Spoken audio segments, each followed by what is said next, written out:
Good morning. Ako si Guillermina Arcelias. At ako yung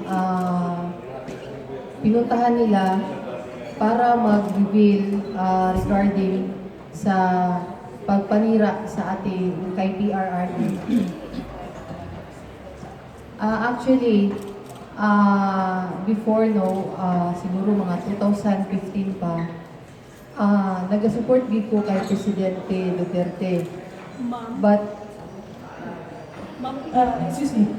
Can you say in Tagalog, ma'am? Kayo ba sige. Yes po.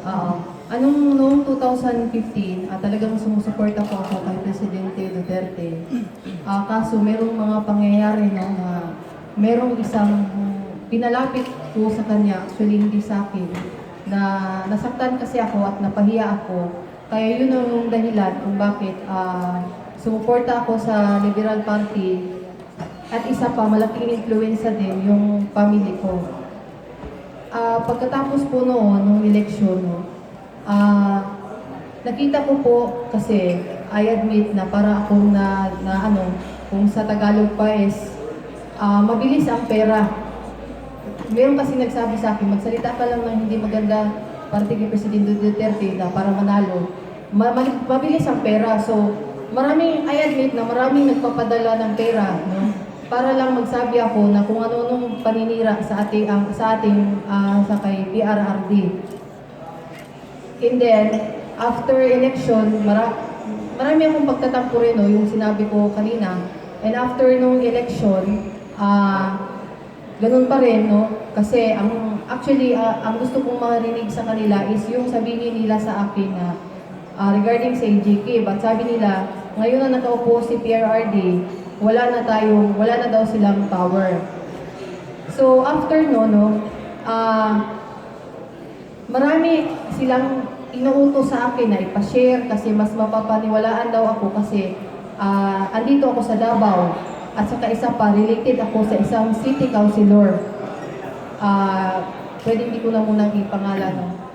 Related ako sa isang city councilor at nakita nila na meron akong number ni Sir Bungo. At saka malaking influensya rin yung family ko kasi meron akong mga ilan sa mga relative ko is running under Liberal Party din. I admit na hindi naman maganda yung ko talaga, record ko, no? Kasi actually ngayon may text nga si Senator Trillanes sa akin. Mamaya ipapalabas ko, no? Na tinatakot nila ako. But noong July, meron kasi akong picture na nasagap sa Google na nandun si Presidente Duterte at saka si Bong na meron siyang dalang baril. So, finorward ko sa kanila, by Mayra Cateneo, sinabi niya sa akin, sabihin mo na nawitnessan mo yan. Tapos, maghahanap tayo na kasi kailangan talagang mapababa si Presidente Duterte dahil ang words talaga nila is walang power. Actually, yung si Mayra Cateneo, for how many times, talagang nagpapadala talaga siya ng pera. So, tao lang rin ako, yung sa Bisaya pa, bugoy ko. I was a black sheep of my family, no? Mo na yung pang-black sheep, pang panakot sa akin ngayon ni Father Aliho na hindi ka papaniwalaan kasi dahil sa record mo. So, ang sagot ko naman sa kanya, kung ganun talaga yung record namin, ganun rin ang record ni Mutabato, ganun rin ang record ni Las Cañas, bakit ka lumapit sa amin? Kaya mo kami nilapitan dahil inisip mo, madali lang kami makuha sa pera. So after nun,